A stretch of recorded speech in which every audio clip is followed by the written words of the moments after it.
kita sudah masuk di area pemakaman umum ya Kang ya? Iya, pemakaman umum yang dulunya tempat ini cukup bersejarah Mas Den.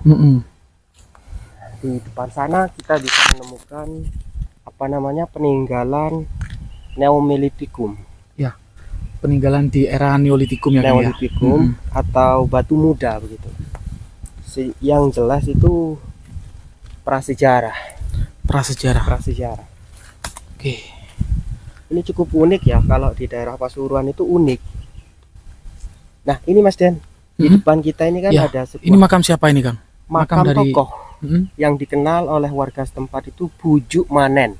Bujuk Manen ya. Nah, Bujuk Manen itu sendiri adalah salah satu sesepuh yang ada di desa Sumberanyar.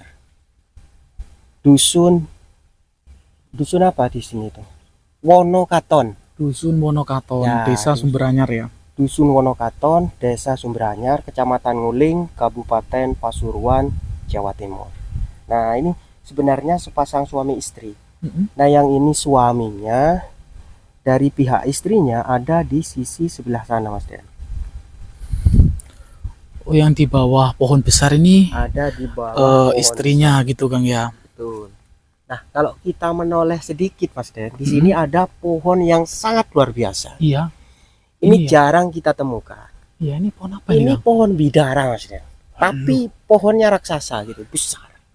Jarang loh, meskipun kita petualangan di hutan, di alas gitu, di gunung, nggak pernah menemukan pohon bidara sebesar ini kan. Ini diameternya 1 meter kalau bagian bawah.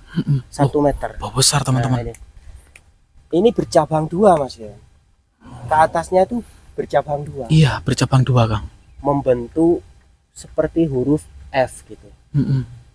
Nah, ini bidara ya Kang yo. Bidara ini. Pohon bidara yang cukup unik dan langka Mas. Ya, kelangkaannya itu besarnya maksud saya itu. Gak pernah kita menemukan bidara yang sebesar ini kan. Jarang. Kita kembali lagi di tempat ini. Kita akan menuju ke satu titik ini Mas. Nah, di depan kita ini ada sebuah, kalau dibilang itu punden berundak, bisa dibilang punden berundak. Iya. Bisa dibilang tempat suci di zaman dahulu. Tempat suci di zaman dahulu. Nah, kita maju ke depan yuk. Oke. Ini unik. Ini banyak sekali peninggalan prasejarah yang berada di tempat ini Bang yo. Banyak. Nah, kayak di bawah ini kan, ini merupakan batu bata kuno yang saat ini sudah nggak utuh gitu Kang ya. Utuh. Bersih ya. Padahal memang di sini memang ada yang jaga Mas ya? Yang jaga, artinya ada juru pelihara ya, sehingga di titik ini itu bersih meskipun di atas kita itu penuh dengan pepohonan. Nah, seharusnya karena di sini rimbun, seharusnya di bawah itu kotor. Seharusnya kotor. Ini artinya teman-teman, ini memang dirawat teman-teman ya. Dirawat, dijaga lah, istilahnya ada yang membersihkan. Oke Kang, ayo kita maju dikit Kang. Oke, ayo samahan dulu. Oke. Nah, seperti ini, rahayu leluhur, rahayu. Loh Kang, ini ada batu bata yang bermotif Kang. Oh iya ini Mas Den. Iya. Cantik loh. Coba. Ini bermotif kayak gunungan di pewayangan itu loh Kang. Masya Allah. Terus di sana kita bisa melihat bulatan-bulatan batu yang sudah ditata gitu ya. Ini yang dimaksud di Neolitikum. Jadi ada pegiat sejarah di Pasuruan yang pernah datang ke sini gitu Kang ya. Dan intinya mereka meneliti tempat ini ya, dan masih dalam dugaan, artinya belum dipastikan, tapi masih dalam dugaan dan masih terus menggali sebenarnya ada peradaban apa di tempat ini. Dan kesimpulan dari beliau yang pegiat sejarah itu, ini merupakan tempat suci di era Neolitikum. Betul. Jadi habis Neolitikum, Megalitikum Kang. Betul. Nanti baru di masa kerajaan, artinya ini sangat tua sekali. Sangat tua, jauh dari zaman kerajaan. Di zaman manusia purba ini Mas. Di zaman manusia purba. Nah, betul, memang diteliti secara hanya dilihat dari ciri-ciri. Ciri-cirinya kan Neolitikum itu batu gosok gitu Mas Den. Batu gosok. Batu yang dibentuk. Nah, secara yang kita lihat saat ini memang batunya itu bukan alami gitu lah. Bukan alami. Iya. Melainkan sudah dibentuk sedemikian rupa sehingga menjadi bulatan-bulatan yang indah kalau kita lihat ya. Entah fungsinya, saya pribadi itu kurang paham sebenarnya itu fungsinya itu apa gitu. Terus ini Mas Den, ini cukup unik begitu ya, membentuk bulatan yang cukup besar. Entah di masa itu fungsinya itu apa, kita tidak tahu. Iya, dan sampingnya juga ini kayak membentuk kayak tengkorak apa ya, tengkorak banteng atau apa gitu loh Kang ya. Kalau saya lihat seperti menyerupai buaya Mas Den. Kayak gitu ya. Ya, jadi kayak... tergantung teman-teman di luar sana nanti ya, betul. Menafsirkannya seperti apa nanti. Seperti apa, terlihat apa gitu. Oke, kita coba keliling ke sana. Oke, ayo. Oh, ini ditata gitu ya. Kalau iya, ini Kang. Baru pembentukan baru ini kan. Kalau ini baru, cuman tapi unik juga gitu loh. Unik. Jadi beliau yang menjaga tempat ini, yang menata ulang ini, saya bisa dibilang bukan orang sembarangan. Jadi beliau juga mempunyai pengetahuan sehingga menata ini seperti ini loh Kang. Betul. Loh ini nggak ada rumusnya ini sebenarnya Kang. Ini harus ditata ke sini tuh nggak ada. Feeling ya. Ini feeling kayaknya gitu ya. Ya mengandalkan naluri beliau gitu. Nah kalau kita coba teman-teman. Ambil ya, permisi non sewu teman-teman, kita coba ambil satu di sini, kita taruh sini ya. Nah ini kan bukan, istilahnya bukan alami. Nah ini nih, nah ini. Iya Kang.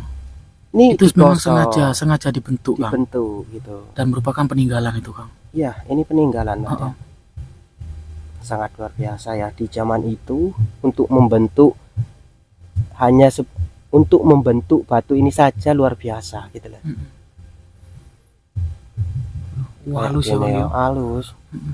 Ya kalau zaman sekarang membentuk batu seperti ini mudah, tapi kalau dulu nggak ada alat gitu bener. Ya. Kalau dinilai dari masanya ya sangat luar biasa. Terus yang itu Kang, yang mana? Yang itu Kang, yang bulat. Iya, yang bulat coba diambil Kang. Sebentar ya. Oke. Bismillah. Nah, kita taruh sini, ambil satu-satu. Nah, ini teman-teman, kalau kita lihat lebih jelas, sangat terlihat ya. Kalau ini benar-benar batu yang sudah dibentuk. Kalau secara alami nggak mungkin. Bunter ya Allah. Iya, bulat juga, pipih. Benar. Seperti ini teman-teman ya. Nah, ini untuk membentuk seperti ini yang jelas memakan waktu yang cukup lama Mas Den. Memakan waktu yang cukup lama karena keadaan alat gitu ya. Keterbatasan alat. Unik ya. Nah, nih. Ini bulatan yang lebih besar. Seperti ini teman-teman. Oke. Sudah terlihat ya. Iya. Ingat tadi ya Kang yo, anune yo, urutannya Kang yo. Ini yang paling besar ya. Kita taruh sini, tetap kembali seperti semula. Bismillahirrahmanirrahim. Karena di sini kita tidak merusak ya teman-teman ya. Di sini kita mereview salah satu peninggalan leluhur seperti itu. Nah, di sini juga ada cerita Mas Dan. Iya. Cerita. Nah, kita berdiri. Oke, yuk. Nah, di tengah-tengah dari antara batu ini, nah ini kan ada tempat sini. Iya. Di tempat inilah kalau ada orang atau seseorang spiritual yang hendak bertapa, punya niat tertentu, punya tujuan tertentu, di sini teman-teman. Oh, jadi titiknya gitu titiknya kan ya? Nih. Titik untuk melakukan bertapa ya. Gitu ya. Jadi beliau yang hendak bertapa, dia bersila di sini. Bersila dan menghadap ke barat sana. Bukan menyembah, itu bukan, mohon maaf ya. Tapi beliau melakukan pertapaan atau tirakat atau laku begitu ya di lokasi ini. Ya banyak orang yang melakukan ritual seperti itu, bertapa itu banyak, termasuk Bapak Juru Kunci atau Bapak Juru Pelihara yang ada di sini tuh. Sampai beliau pernah bertemu dengan Nyai Ratu Kidul. Cuman cerita lengkapnya saya kurang ingat sudah, karena saya Iya. bukan istilahnya Sudah bukan lama ya Kang ya. Iya. Beliau bercerita Kang ya. bukan yang mengalami, gitu. Bukan pelaku. Bukan pelaku. Yang jelas penjaga atau apa namanya Mas Dan? Jupil. Juru pelihara. Juru pelihara itu pernah bertapa di sini dan berjumpa dengan Nyai Ratu Kidul atau Kanjeng Ratu Kidul. Bahkan sempat beliau itu mau diajak ke istana, mau diberikan hadiah begitu, tapi beliau itu menolak gitu. Singkat ceritanya begitu Mas Dan. Berarti ada hubungan dengan pantai selatan kan Bisa, tempat ini ya. bisa. Ada hubungannya dengan pantai selatan. Terus di sini Mas Dan juga ada makam anak kembar 4. Makam anak kembar 4. Bayi. Iya. Ayo Di kita ke sana. sebelah mana Kang? Itu pas di sebelah selatan. Wih, kita. kok makin merinding ya. Ini asli, bukan buatan, ini nyata teman-teman. Oke. Mohon maaf ya, kalau kita hitung 1 ya, Mm-mm. terus 2, 3, terus sebelah sana, Iya. sebelah sana. Ini ya. Iya. Ini ya. Ini. Mm-mm. Jadi kembar 4 Mas. Ya. Kembar 4. Ya Allah. Tapi kurang beruntung, beliau itu meninggal gitu lah. Meninggal ya. Oke. Ini baru kita dengar ya Kang ya. Iya. Anak kembar 4 ya Kang ya. Anak kembar 4.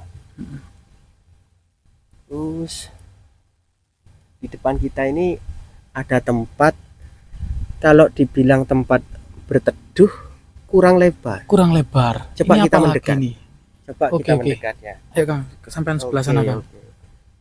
Ini memang banyak keunikan di tempat ini Kang Ya, Yo. kalau dibilang tempat meneduh, mau berteduh berarti berdiri gitu ya. Berdiri.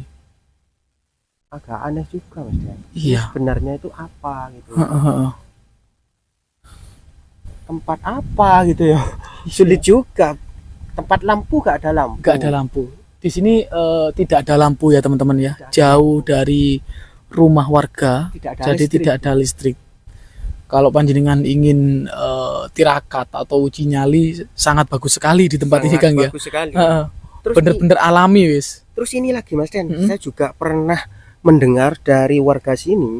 Nah, di sini ini ada semacam burung, tapi burung bukan burung nyata Mas Den. Burung gaib. Burung gaib. Mm-mm. Gimana Yaitu ceritanya? Kang? burung itu burung perkutut itu. Ya kalau kita mendengar seperti ini ya nyata gitu loh. Mm-mm. Jadi burung itu sebenarnya kepercayaan warga itu adalah burung dari peliharaannya dari sesepuh ini. Dari Bujuk Manen ini. Oh, dari Mbak Buyut mana? Dari Babuyut Manen, sehingga dia menetap di sini. Pernah suatu ketika ada warga yang penasaran dengan burung tersebut, berusaha untuk mengambil atau menangkapnya. Mm-mm. Tapi naasnya beliau itu burungnya kena dan diambil, tapi naasnya beliau itu sakit. Akhirnya beliau itu datanglah berobat ke salah satu orang pintar, kalau boleh dikatakan orang pintar, dan dia itu bilang gitu loh, apakah kamu itu pernah mengambil sesuatu dari makam? Pernah apa? Burung. Nah, burung itu kembalikan gitu lah. Ini memang di luar nalar Mas Den. Mm-mm. Secara ajaib, setelah dituruti apa yang disampaikan orang tadi itu ya, burung itu dilepas, ditaruh di sini terus gitu ya. Setelah dilepas, seketika itu orang itu sehat, Sembuh gitu. sembuh ya? gitu lah. Gak masuk akal, memang di luar nalar. Antara percaya nggak percaya, dibilang hoak atau cuma hayalan, beliau dalam keadaan sakit Mas. Dalam keadaan sakit. Dalam keadaan sakit. Dan ketika burung itu dilepas, Sembuh. Ada di daerah sini. Iya. Ini Itu kebetulan berarti Kang. Ya kalau kita beruntung, kita diperlihatkan dan diperdengarkan Ini suaranya. nggak ada, Ini nggak ini. ada. nggak ada, Ya, kebetulan kita nggak belum ada. beruntung lah mungkin. Tapi ya kita tidak ada niatan untuk mengganggu, tidak ada. Tidak ada. Cuman kita kesini tuh untuk uri-uri sejarah, untuk memperlihatkan tempat ini ada tempat situs sejarah gitu Iya. ke teman-teman di sana. Mungkin cukup ya Mas Dan? Cukup. Ini cuaca agak itu Kang. Iya, Sudah apa ya, terdengar suara loh apa nih Gemuruh, gemuruh. mau hujan gitu ya. Oke.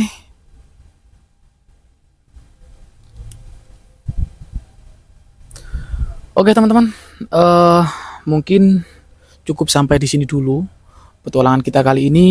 Semoga tayangan ini bermanfaat. Salam budaya Nusantara. Tinggalkan perselisihan, sambung persaudaraan.